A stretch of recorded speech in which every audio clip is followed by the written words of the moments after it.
Item ಯಾವುದೇ ಇರಲಿ try ಮಾಡಿ ಆಚಿ ಚಿಕನ್ ಮಸಾಲಾ. ಮಧ್ಯಪ್ರಾಚ್ಯದಲ್ಲಿ ಆಗ್ತಾ ಇರುವಂತಹ ಸಂಘರ್ಷ ದಿನದಿಂದ ದಿನಕ್ಕೆ ತೀವ್ರವಾದಂತಹ ಸ್ವರೂಪವನ್ನ ಪಡೆದುಕೊಳ್ತಾ ಇದೆ.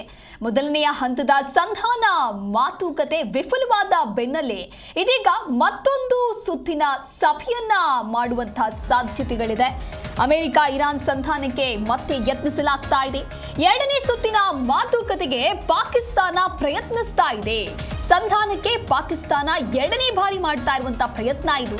ಆದ್ರೆ ನಿಮ್ಮನ್ನ ನಂಬೋದು ಹೇಗೆ ಅಂತ ಹೇಳಿ ಸದ್ಯ ಇರಾನ್ ಈಗ ಪ್ರಶ್ನೆಯನ್ನ ಮುಂದಿಟ್ಟಿದೆ. ಇನ್ನು ಇಸ್ಲಾಮಾಬಾದ್ನಲ್ಲಿ ಅಮೆರಿಕ ಇರಾನ್ ನಡುವೆ ಸಂಧಾನದ ಮಾತುಕತೆ ಕಳೆದ 2 ದಿನಗಳ ಹಿಂದೆಯಷ್ಟೇ ಆಗಿತ್ತು. ಮಾತುಕತೆಯಾದಂಥ ಸಂದರ್ಭದಲ್ಲಿ ಬೆಳಗ್ಗೆ ಪಾಕಿಸ್ತಾನ ಮೊದಲು ಇರಾನ್ ಯೋಗದ ಜೊತೆಗೂ ಕೂಡ ಮಾತುಕತೆಯನ್ನ ಮಾಡಿರುತ್ತೆ. ಅದಾದ ನಂತರದಲ್ಲಿ ಅಮೆರಿಕದ ಟೀಮ್ ಜೊತೆಗೂ ಕೂಡ ಮಾತುಕತೆಯನ್ನ ನಡೆಸಿರತ್ತೆ. ಅಮೆರಿಕ ಹಾಗೆ ಇರಾನ್ ಕೆಲವೊಂದಿಷ್ಟು ಅಂಶಗಳನ್ನ ಉಲ್ಲೇಖವಾಗಿ ಇಟ್ಕೊಂಡು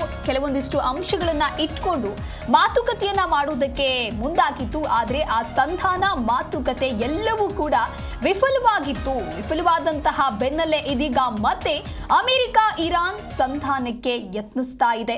ಹಾಗಾಗಿ ಈ ಒಂದು ಸುತ್ತಿನ ಸಭೆಯಲ್ಲಾದ್ರೂ ಏನಾದ್ರೂ ತೀರ್ಮಾನವನ್ನ ತೆಗೆದುಕೊಳ್ತಾರಾ ಅಥವಾ ಮಧ್ಯಪ್ರಾಚ್ಯದಲ್ಲಿ ಆಗ್ತಾ ಇರುವಂತಹ ಸಂಘರ್ಷಕ್ಕೆ ಫುಲ್ ಸ್ಟಾಪ್ ಬೀಳತ್ತಾ, ಇನ್ನೂ ಕೂಡ ನಿರಂತರವಾಗಿ ಮುಂದುವರೆದ್ರೆ ಮತ್ತಷ್ಟು ಸಮಸ್ಯೆಗಳನ್ನ ಎದುರಿಸಬೇಕಾಗತ್ತೆ.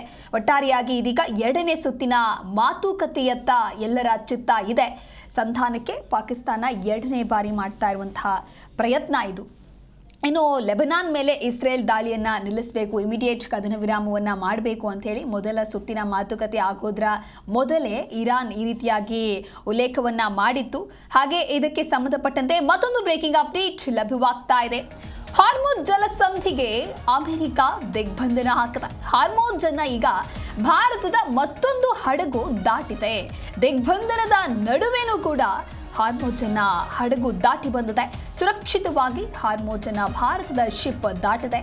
ಅಮೆರಿಕದ ದಿಗ್ಬಂಧನದ ಬಳಿಕ ಜಲಸಂಧಿಯನ್ನ ಶಿಪ್ ದಾಟಿದೆ.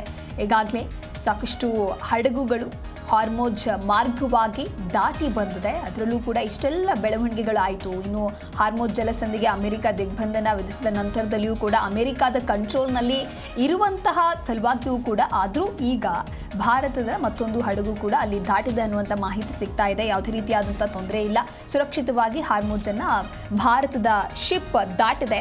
ಇರಾನ್ ಬಳಿಯಂಥ ಹಾರ್ಮುಜ್ ಇದೀಗ ಅಮೆರಿಕ ಸೀಸ್ ಮಾಡ್ಕೊಂಡಿದ್ರೂ ಕೂಡ ಅಂದರೆ ಪ್ರತಿ ಹಡಗಿಗೆ 18 ಕೋಟಿ ಶುಲ್ಕವನ್ನು ವಿಧಿಸ್ತಾ ಇದ್ದಂತಹ ಇರಾನ್ಗೆ ಅಮೆರಿಕ ಒಂದು ರೀತಿ ಟಕ್ಕರನ್ನ ಕೊಟ್ಟಿತ್ತು. ಜಲಸಂಧಿ ಬಳಿ ಇರಾನ್ ಹಡಗುಗಳು ಯಾವುದೇ ಬಂದರೂ ಕೂಡ ಅದನ್ನ ಉಡೀಸ್ ಮಾಡ್ತೇವೆ ಅಂತ ಟ್ರಂಪ್ ಹೇಳಿಕೆಯನ್ನ ಕೊಟ್ಟಿದ್ರು. ಇರಾನ್ ತೈಲ ಸಾಗಣೆಯನ್ನ ನಿರ್ಬಂಧಿಸಿ ಆರ್ಥಿಕತೆಗೆ ಹೊಡೆತವನ್ನ ನೀಡಬೇಕು ಅನ್ನುವಂಥ ನಿಟ್ಟಿನಲ್ಲಿ ಇರಾನ್ ಬೇಕಾಗಿರುವಂತಹ ಎಲ್ಲ ಪ್ರಯತ್ನವನ್ನ ಕೂಡ ಮಾಡ್ತಾ ಇತ್ತು. ಆದರೂ ಕೂಡ ಸದ್ಯ ಸುರಕ್ಷಿತವಾಗಿ ಹಾರ್ಮುಜ್ ಅನ್ನ ಭಾರತದ ಶಿಪ್ ದಾಟಿದೆ. ಯಾವ ಬಂದರನ್ನ ಕೂಡ ನಾವು ಬಿಡೋದಿಲ್ಲ ಅಂತ ಹೇಳಿ ಇರಾನ್ ಸೆಡ್ಡು ಹೊಡೆದಿತ್ತು. ಹಾರ್ಮುಜ್ ಜಲಸಂಧಿಯನ್ನ ತನ್ನ ಹಡಗುಗಳಿಗೆ ಬಂದ್ ಮಾಡುವಂತಹ ಅಮೆರಿಕದ ಘೋಷಣೆಗೆ ತಿರುಗೇಟನ್ನ ನೀಡಿರುವಂತಹ ಇರಾನ್ ಹಾಗೇನಾದ್ರೂ ಮಾಡಿದ್ರೆ ಇಡೀ ಕೊಲ್ಲಿಯ ಯಾವುದೇ ಪ್ರದೇಶ ಮತ್ತು ಬಂದರು ಕೂಡ ಸುರಕ್ಷಿತವಾಗಿ ಉಳಿಯೋದಿಲ್ಲ ಅನ್ನುವಂಥ ಎಚ್ಚರಿಕೆಯನ್ನ ಕೂಡ ಈ ಕಡೆ ಇರಾನ್ ನೀಡಿತ್ತು. ಪರ್ಷಿಯನ್ ಕೊಲ್ಲಿ ಮತ್ತು ಓಮನ್ ಕಡಲ ತೀರವು ಎಲ್ರಿಗೂ ಕೂಡ ಮುಕ್ತ ಆಗಬೇಕು, ಇಲ್ಲಿಗೆ ಯಾವುದೇ ರೀತಿಯಾದಂತಹ ತೊಂದರೆಗಳು ಆಗಬಾರ್ದು, ಇಲ್ಲದೆ ಹೋದಲ್ಲಿ ಈ ಪ್ರದೇಶದಲ್ಲಿರುವಂಥ ಯಾವ ಬಂದರೂ ಕೂಡ ಏನು ಸುರಕ್ಷಿತ ಅಲ್ಲ ಅನ್ನುವಂತಹ ನಿಟ್ಟಿನಲ್ಲಿಯೂ ಕೂಡ ಇರಾನ್ ಅಮೆರಿಕಾಗೆ ಎಚ್ಚರಿಕೆಯನ್ನ ನೀಡಿತ್ತು. ಇದಾದ ನಂತರದಲ್ಲಿ ಒಂದು ಕಡೆ ಎರಡನೆಯ ಸುತ್ತಿನ ಮಾತುಕತೆಗೆ ಪಾಕಿಸ್ತಾನ ಯತ್ನವನ್ನ ಮಾಡ್ತಾ ಇದ್ರೆ ದಿಗ್ಬಂಧನದ ನಡುವೆಯೂ ಕೂಡ ಮತ್ತೊಂದು ಹಡಗು ಈಗ ಈ ಮಾರ್ಗವನ್ನ ದಾಟಿದೆ ಅನ್ನುವಂತಹ ಮಾಹಿತಿ ಸಿಗ್ತಾ ಇದೆ.